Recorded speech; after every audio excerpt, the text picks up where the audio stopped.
आदरणीय अध्यक्ष महोदय को आज सदन का अध्यक्ष चुने जाने के लिए बहुत-बहुत बधाई, असंख्य शुभकामनाएँ। और आपके पोशाक से शायद परिचित हो रहा है कि आपने कुछ खोया है और ये सदन के साथ-साथ मैं भी आपकी इस दुःख की घड़ी में सहानुभूति प्रकट करता हूँ। अध्यक्ष महोदय, तमाम विपक्ष के साथियों ने विशेष बात को रखा कि जो सरकार होती है संभवतः उनसे अगर कुछ त्रुटि हो भी जाती है तो उसके बचाव में खड़ी अपने आप को पाती है। तो इसलिए अगर आप वास्तव में अगर झारखंड राज्य की समस्याओं से परिचय होना चाहते हैं, तो आपको विपक्ष में बैठे और नए विधायक जो चुनकर आए हैं, उन्हें आपको बेहतरीन अवसर देने का प्रयास करना होगा। अध्यक्ष महोदय, अगर आपकी व्यक्तिगत बात कही जाए, तो आपकी कुशलता की, आपकी योग्यता की, आपकी निपुणता की पूरा राज्य प्रशंसा करता है। लेकिन हमें लगता है कि अपने व्यक्तिगत विषय से हटकर हमें आज राज्य के जो ज्वलंत मुद्दे हैं, उन पर भी अपने ध्यान आकृष्ट करने की आवश्यकता है। अध्यक्ष महोदय, जो मैं झारखंड लोकतांत्रिक क्रांतिकारी मोर्चा अपने पूरे संगठन की ओर से आपको बधाई देता हूँ और आपसे विशेष मांग करता हूँ क्योंकि मैं जिन परिस्थितियों से यहाँ तक चुनकर आया हूँ, कहीं न कहीं राज्य के शोषित, वंचित लोगों की एक बहुत बड़ी अपेक्षाएँ हैं।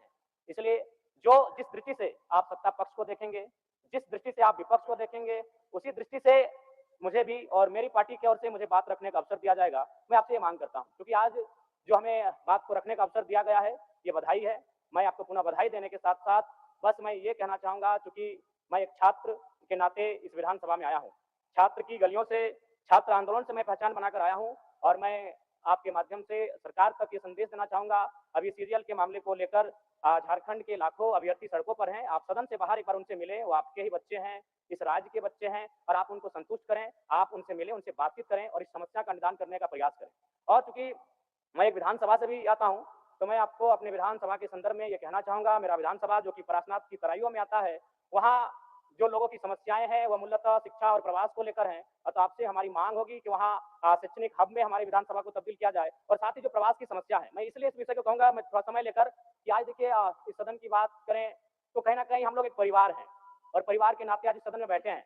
लेकिन मैं जिस विधानसभा क्षेत्र से आता हूँ, उसके आस-पास के विधानसभा क्षेत्रों की एक घटना है, अभी कैमरून में 45 मज़दूर फँसे हैं। तो मैं सदन बधाई के बीच में आपका ध्यान आकृष्ट करना चाहूँगा, ये गंभीर विषय है और वे रोते-रोते टेलीफ़ोन किए हुए थे कि उनको पानी की केवल पानी पीकर वो कई दिनों से अपना दिनचर्या को काट रहे हैं।